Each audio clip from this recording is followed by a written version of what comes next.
Всех приветствую, дорогие друзья! Сегодня у нас первый в этом году трэш-обзор. Надеюсь, вы классно отдохнули, и мы продолжим отдыхать с вами, потому что это не серьезный обзор, а просто обзор для того, чтобы поугарать. И спонсор этого обзора Елена Пургина, которая прислала вот эти прекрасные ретро-карандаши. Мы подозреваем, что, возможно, они будут не очень хорошие, возможно, я буду мучиться, когда буду ими рисовать, но, может быть, и нет, может, они будут классные.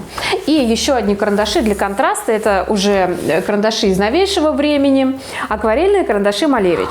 Также тут такая интересная штука, эти карандаши не все заточены, их придется точить. Ну, как раз и посмотрим, как они точатся. Что-то мне не нравится. Да, обломался. Это опять произошло.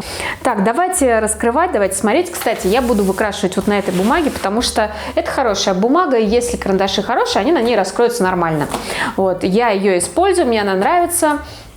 Я не перепробовала всю бумагу для цветных карандашей, но просто нашла то, что мне нравится, и пользуюсь этим. Зачем тратить огромные деньги на бесконечные тесты, если уже все и так неплохо?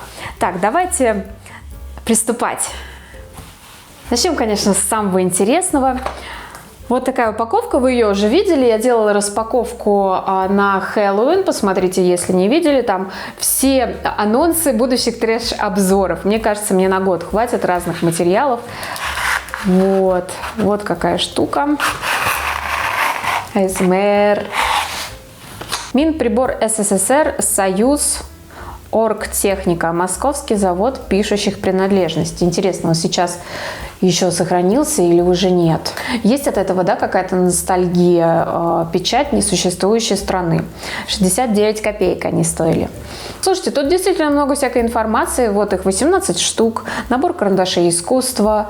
Твердость 2М, 4М. Это довольно мягкие карандаши получается. Они заявлены мягче, чем Faber-Castell.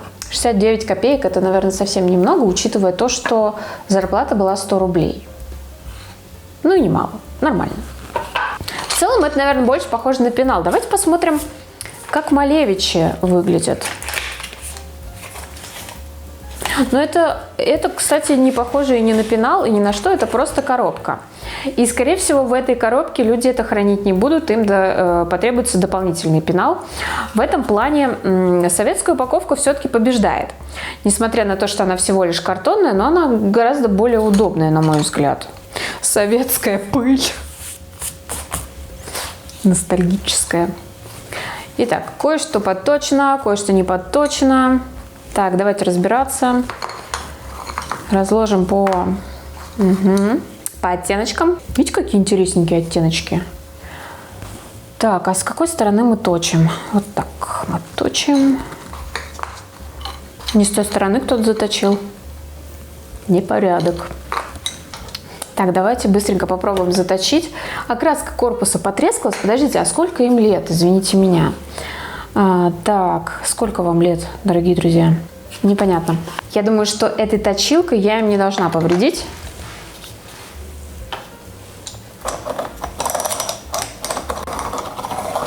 Так. Ну, вроде как все идет неплохо. Я так боюсь.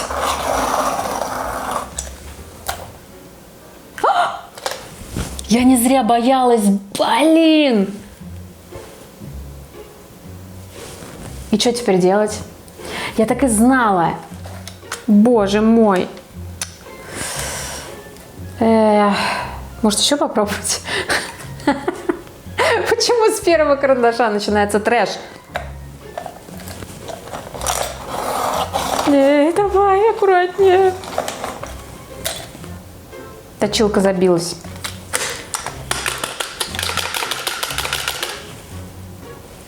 Как я ненавижу, когда точилка забивается. Блин, что теперь делать? Я тут и напачкала еще к тому же. Бесит. Что делать? Чем достать? Рассказывайте, друзья, как вы достаете вот эти обломыши из точилок? Зубочистка должна помочь.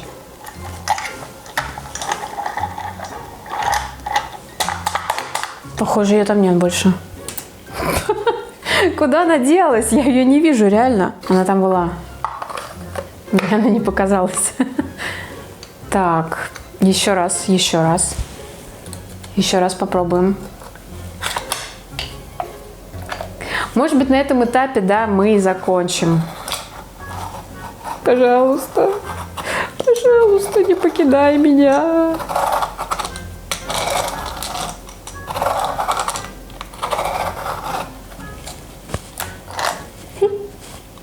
Кажется, ты здесь.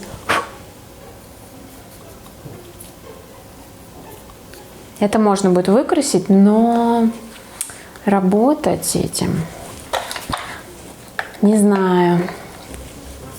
Я люблю заточенные карандаши. А вы тупые любите, наверное, да?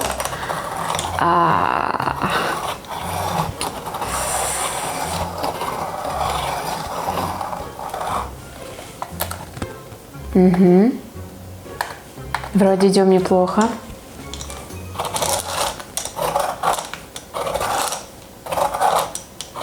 Это вообще глупая, может, затея была. Может, надо было сразу ножи доставать. Ну, чуть-чуть еще. Давай, держись, держись. Ты же советский карандаш. Мы кузнецы, и дух наш молот. Куем мы счастья ключи. Вздымайся выше. О! Отлично.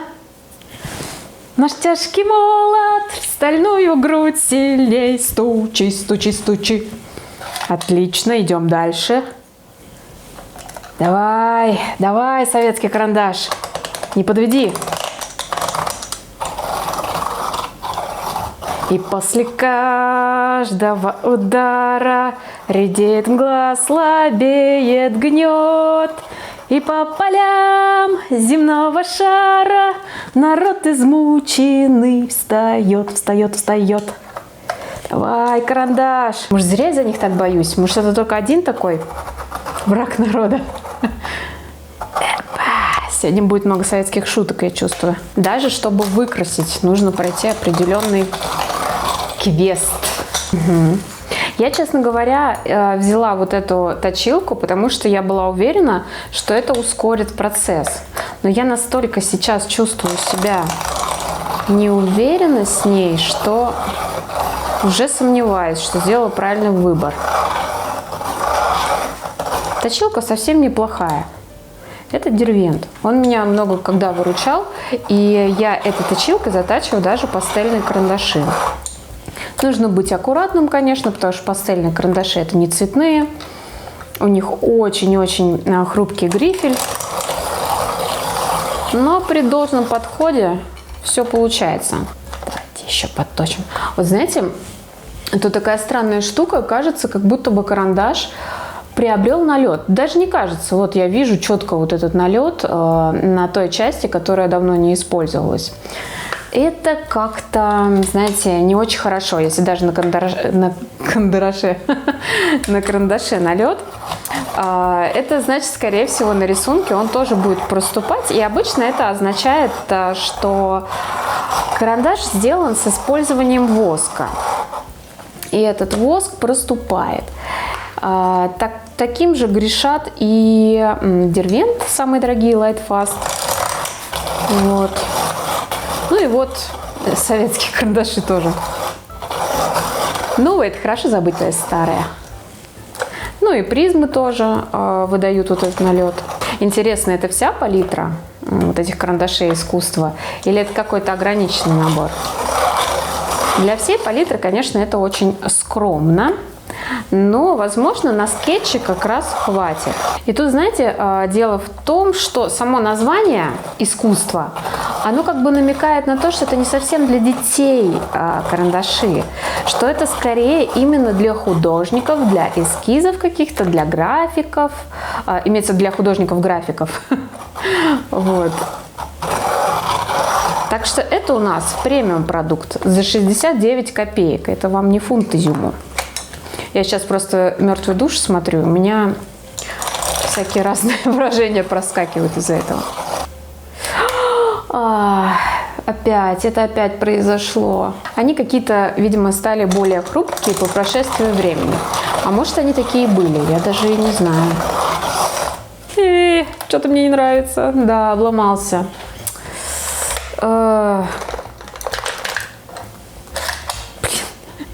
Я тут уже все изгадила, несмотря на то, что еще не приступила к рисованию. Я молодец.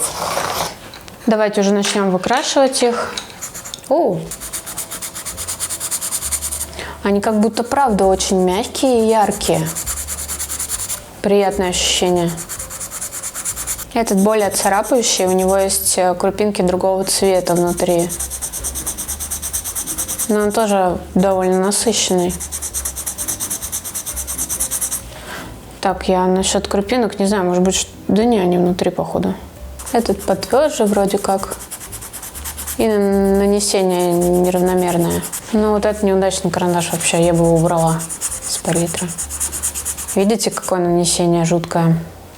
Я представляю, как он будет наслаиваться. Ой, это вообще какая-то... я хотела название цвета прочитать. Это так смешно. Раньше не было никаких названий цветов. Их придумали недавно. Так, ну вы видите, что это за жуть вообще? Я вижу. Мне не нравится. И тоже нанесение так себе. Но ярко ведь, ярко, вы видите? Сейчас самое главное посмотреть, как он будет наслаиваться друг на друга. Сейчас опять, вот как всегда, начинаешь хвалить, и потом вылазит какая-то дичь. Царапки такие есть небольшие. Ну, тоже плохо наносится. Ладно, ладно. Хорош был этот желтый первый. Ну и все на этом. Но в любом случае, знаете, я ждала гораздо меньшего. Я ждала, что это будет просто гвозди такие цветные. Ой, тоже вообще не наносится. Ну, короче, я зачем-то похвалила первый карандаш, как всегда. Какая чушь вообще. Можно ли карандаш назвать чушью? Вот это чушь просто. И самое интересное в этих карандашах, что они выдают совершенно не ту текстуру, которую выдают современные плохие карандаши. То есть они плохи по-своему. Ой, это тоже ужас. Как будто бы вот эти более интересные цвета не очень хорошо получаются. Видите, это просто жуть. Оно плохо наносится, и как бы и сверху образуется такая глазурь, как будто бы. И еще они шкрябают одновременно. Как это вообще, как они этого достигли, я не знаю. И мне еще интересно, эта фабрика до сих пор существует. Московский завод пишущих принадлежностей. Интересно, что на нем сейчас могли бы выпускать? Ну, они оставляют след. Это действительно то, что крутится у меня в голове. Я хочу сказать, что они все еще яркие, действительно. Было бы этого достаточно, было бы супер. Как я его подточила.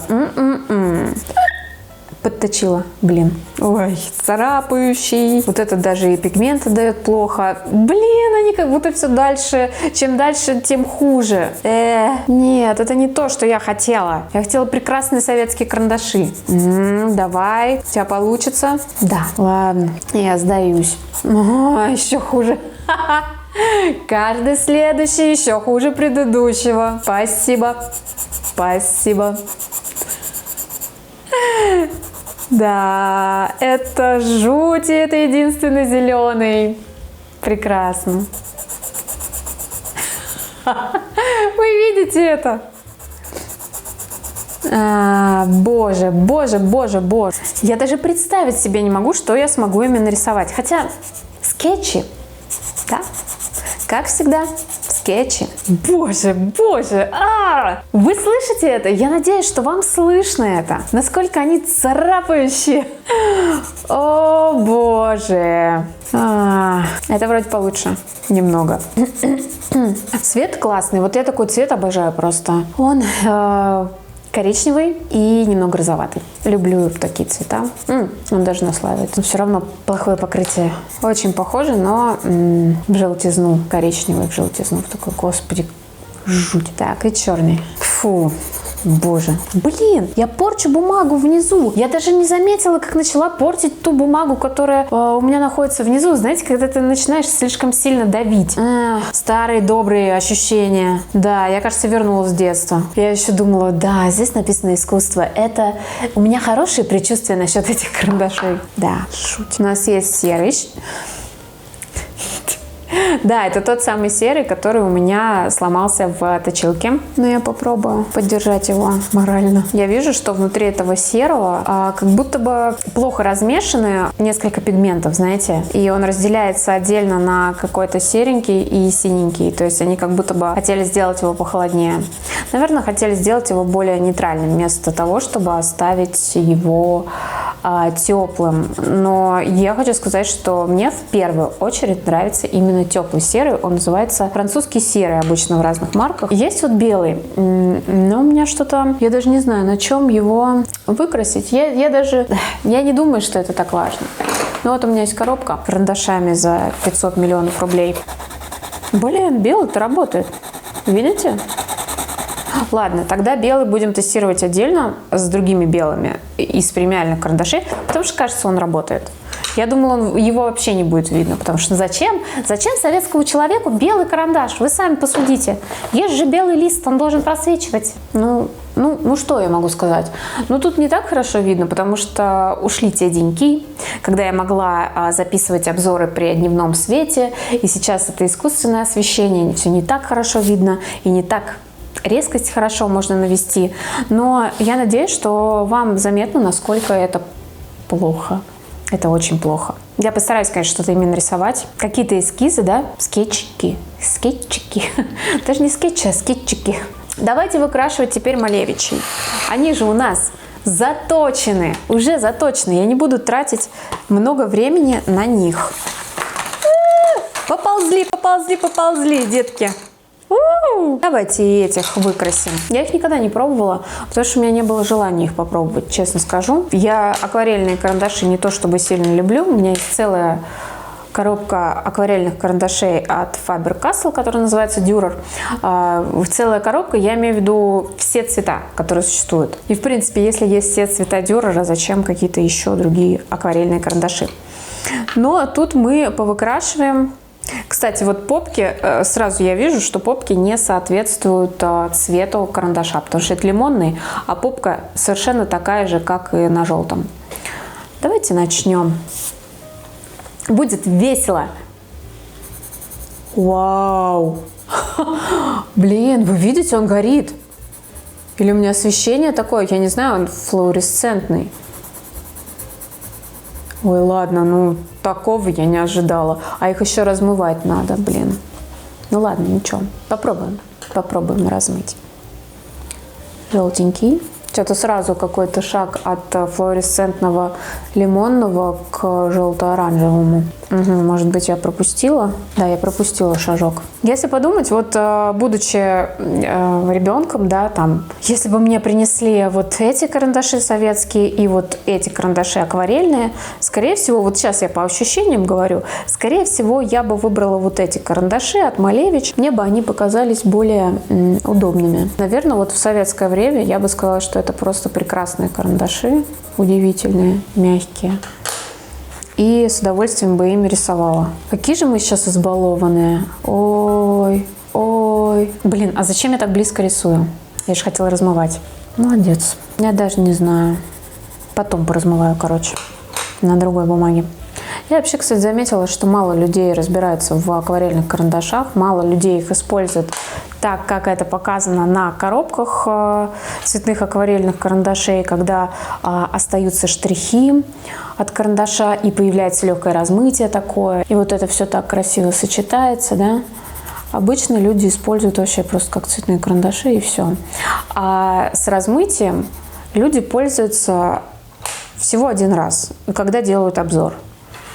Вот так. Вот мои такие наблюдения.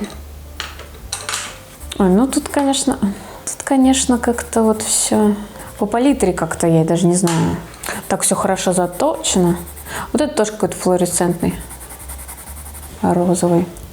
Наверное, выцветает здорово. Недавно начались разговоры в чате. Одна девушка сделала выкраски, светопробы, и у нее оказалось, что очень многие премиальные цветные карандаши, включая Faber-Castell, выцвели просто на солнечной стороне, я так понимаю. И она выложила в нескольких чатах, и были такие споры о том, что Вы знаете, это не карандаши такие плохие, это какая-то бумага. На какую-то такую плохую бумагу нанесли, что карандаши выцвели. А вот как бы сами карандаши бы не выцвели.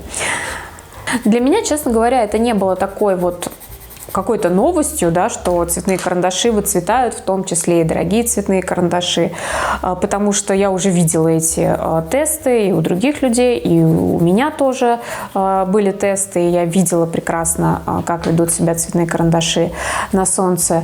То есть у меня с этим проблем нет. Я понимаю, ну да, как бы нам наврали, эти цветные карандаши выцветают, так и есть, нужно это учитывать просто. Я удивилась, что некоторые люди просто залезли в отрицание и такие: не-не-не-не-не, они не выцветают, не говорите мне об этом, я буду ими рисовать, они будут выцветать, я не буду об этом знать, но мне все равно. Вот это самый жуткий карандаш, который я пробовала, включая советский набор. Он, во-первых, жутко крошится, во-вторых, он сразу же дает вот эту глазурь и не наслаивается. Индиго. Индиго с 3 звездами светостойкости. Скорее всего, это тоже неправда. Насчет 3 звезд. Ну, господи, ну, показывают вам тест. Вот, он выцветает. Ну, что ты сидишь и отрицаешь? Нет, этого не может быть. У вас не та бумага, вы не так выкрасили. Нужно было на другую сторону повесить.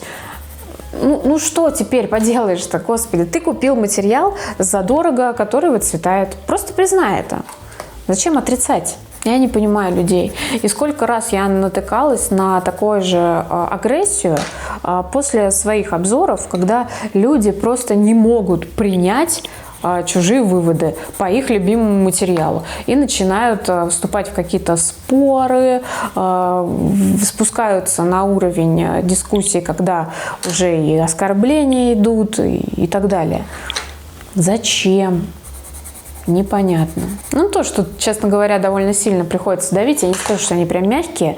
Просто на контрасте вот с этими советскими карандашами кажется, что это совсем не так плохо. Ой, вот это прям похож на советский.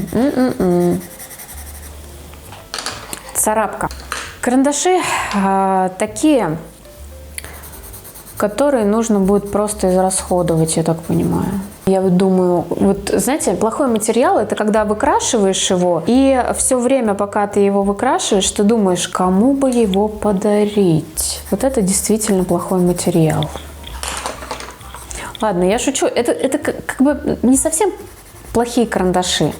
Просто для меня это не уровень. Я не знаю, это звучит как-то пафосно, но у меня есть много карандашей гораздо более хорошего качества. И я вот сейчас, если их оставлю себе, да, то они у меня будут лежать.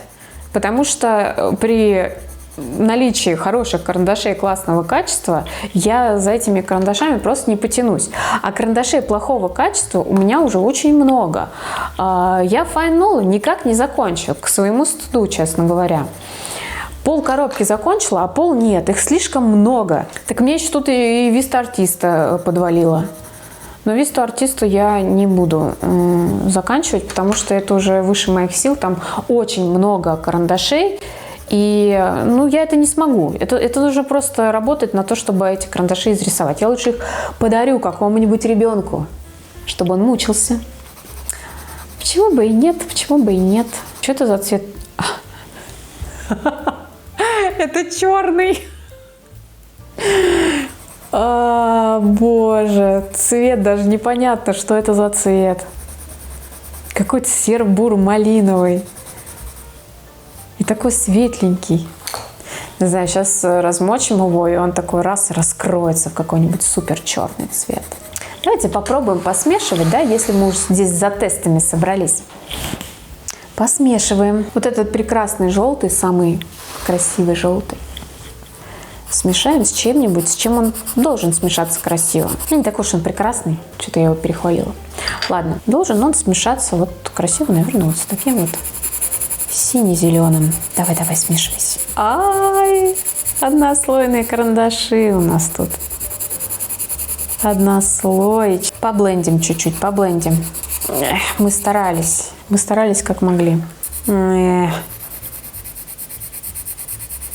Короче, это однослойные карандаши, которые нужно наносить штриховой техникой, штришок к штришку, old school. То, что называется, если вы будете так работать, ни одна к вам не подойдет и не скажет, что вы что-то делаете неправильно. Если не задолбался, значит не художник, я это называю. Так, ну давайте попробуем еще что-нибудь смешать. То есть третий слой же. Ну нет, это не то. Кажется, что он здесь есть, этот третий слой, и он здесь есть, но он как будто бы немножко сдирает то, что лежит под ним. Нет. Это еще больше сдирает. Ой, и он начал уже драть бумагу. Мою прекрасную бумагу. Спасибо. Спасибо. Так, а что с этими?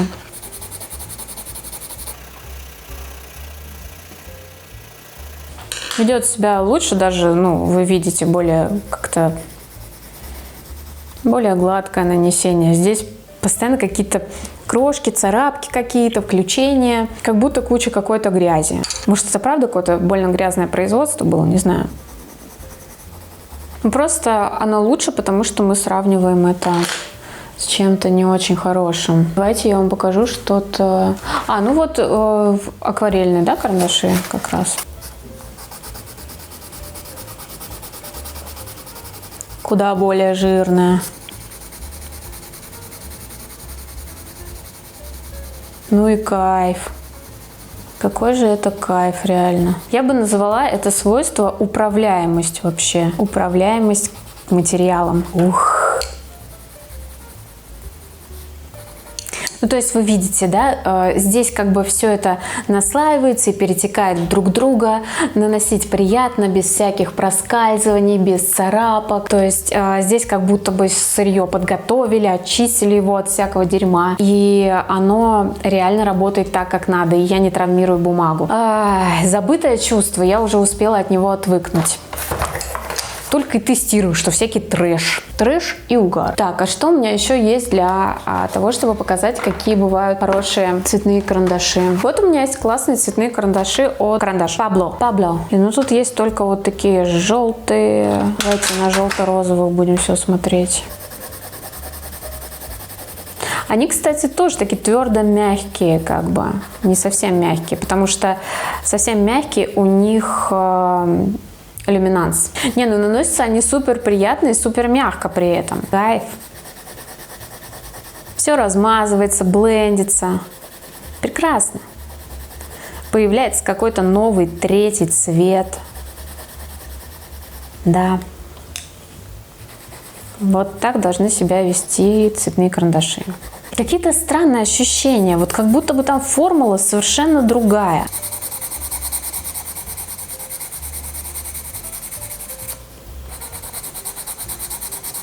Да нет, это жуть. Что тут вообще говорить? О чем мы вообще Я сравниваю с фирмой Карандаш. Что со мной не так? Что со мной не так? Короче, да, это тот вывод, который я делаю из таких вот легких тестов, из выкрасок, да, все, что я сделала. А еще он ломкий. И его нужно точить аккуратно и, скорее всего, ножом, если вам очень приспичит им рисовать. Давайте я нарисую какие-то скетчи и сделаю выводы из того, что я буду чувствовать. Мне кажется, чувств у меня будет много как раз, непередаваемых. Короче, давайте резюмируем. Я не стала уж рисовать под камеру, потому что я нервничала, листы летели туда-сюда и так далее. Решила порисовать, а потом вам показать, что получилось. Вот это все, что я смогла сделать. То есть более какую-то осмысленную работу, более детальную, может быть, работу или с какими-то заливками, слоями я делать не могу. Я знаю, что есть люди, которые могут все. Это не я. Вот. И вы можете заметить на моем лице легкую фрустрацию. Я была унижена, это все понятно. Настроение не повысилось от этого, скорее наоборот, поэтому я не могу радоваться и веселиться, сами понимаете.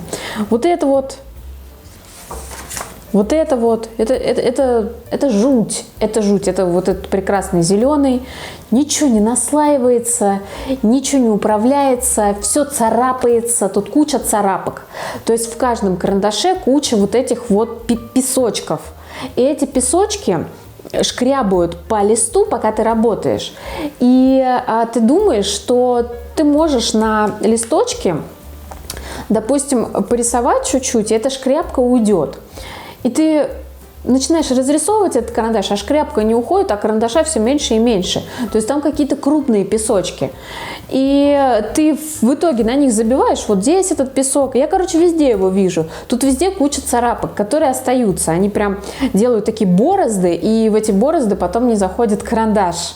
Я не знаю, наверное, для скетчей это как раз круто, но не для моих скетчей. Я делаю кучу дисклеймеров, потому что читаю комментарии зачем-то. Это была жуть. Это была жуть. И единственное, что я могу сказать, наверное, хорошего, это палитра, в принципе, нормальная, неплохая, ей можно много чего делать, если бы не качество карандашей. В итоге я пришла к тому, что секрет работы с этими карандашами в том, что как можно меньше ими работать, как можно меньше поверхности ими прокрывать, как можно меньше их наслаивать, как можно меньше делать всего. И вот такой пейзаж у меня получился. Чистое небо, без всего. Вот. Бумага сама сделает свою работу, правда ведь? Не только же карандаши должны стараться, но и бумага должна работать. Вот какие-то такие скетчи я попробовала на более рыхлой бумаге. Может, подумала, может, какой-то текстурки добавится, и будет как-то вот оно поживописнее, как-то покрасивее. Вот такие просто. Вот ты просто штрихуешь так, фук-фук-фук-фук-фук-фук, и оставляешь много светлого, чистого пространства. Вот для такого эти карандаши. Вот вы даже здесь, кстати, можете увидеть вот эти вот царапки жуткие, на которые я уже забила. Я такая думаю, господи, да делай, что хочешь. Это такие карандаши, это не я виновата. Я не должна постоянно сцарапывать этот песочек. Все, хватит с меня. Я, взбесилась. Вы видите, что я взбесилась. Вот такие работы можно делать этими карандашами. Типа наштриховали, шурх-шурх-шурх и пошли дальше.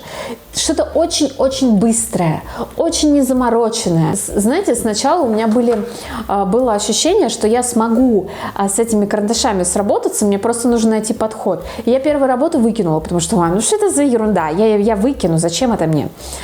И по прошествии времени я поняла, что нет, это будет так, вот так это и будет. Вот, больше я ничего не могу с ними сделать. И после этого я взяла Малевич, потому что их же тоже нужно протестировать, да? Их же тоже нужно посмотреть. И когда я после этих карандашей взяла Малевич, я просто была в шоке. Это так приятно было. Это было настолько быстро, и, знаете, даже я кайфанула. Мне было просто приятно наслаивать, приятно смешивать вместе эти цвета какие-то. Оно управляется как будто бы, ничего не шурхает, никаких песочков нет и так далее. Те карандаши, которые я считала не такими уж удачными, не такими уж и хорошими, после карандашей советских ощущаются как что-то божественное, как что-то супер люксовое и дорогое. Это не говорит о том, что это супер крутые карандаши. Нет. Это говорит о том, что это очень плохие карандаши. И вы даже, кстати, в насыщенности видите. Я рисую одинаково, давлю на карандаши одинаково. И я все делаю так же. Но насколько насыщенно здесь и насколько бледно здесь. Это супер бледно и просто ты бесишься, когда рисуешь. Вы понимаете, о чем я. Вот мои выводы. Вы не должны работать старыми советскими карандашами. Не надо этого делать, если вам дороги ваши нервы и так далее. Я подумала, что, наверное, сейчас средняя зарплата такая, небольшая, не маленькая, это 100 тысяч рублей, скорее всего, правильно? А тогда, в советское время, это было 100 рублей. Это значит, что эти карандаши, которые стоят 69 копеек, это значит, что они стоили бы 690 рублей. То есть это карандаши, которые стоят за 18 штук 700 рублей. Блин. Сейчас за эти деньги можно найти карандаши получше, реально. Я вот не знаю, сколько эти стоят, но может, скорее всего, это где-то в этом районе. Что 36 цветов. Блин, может быть, они даже дешевле. Короче, я даже тем, кто изобретет машину времени и отправится в советский период назад, даже этим людям я не советую брать эти карандаши. Потому что они слишком дорогие даже для советского времени. Вот так. Для этого качества это слишком дорого. Потому что, блин, нужно очищать свое производство от песка. К чему тут песок? Зачем? Зачем они добавляли песок в карандаши? Может, бумага была другая, более суровая? Я даже не знаю. Короче, ребятки, я помучилась. И это был реально трэш-обзор. Это трэш-материал. Несмотря на то, что он такой красивый, ретро такой, вот такой весь, знаете, как будто к истории прикасаешься. Я думала, что это будет какой-то атмосферы мне добавлять, какое-то вот настроение такое. Но нет, это просто добавило мне ярости. И я понимаю, почему советские дети не любили цветные карандаши. Ими можно только что-то подчеркивать, наверное. Короче, вот такие мои выводы. Спасибо вам, что были со мной сегодня и посмотрели в основном мою заточку карандашей. Надеюсь, вы хотя бы чуть-чуть повеселились. Всем спасибо и всем пока!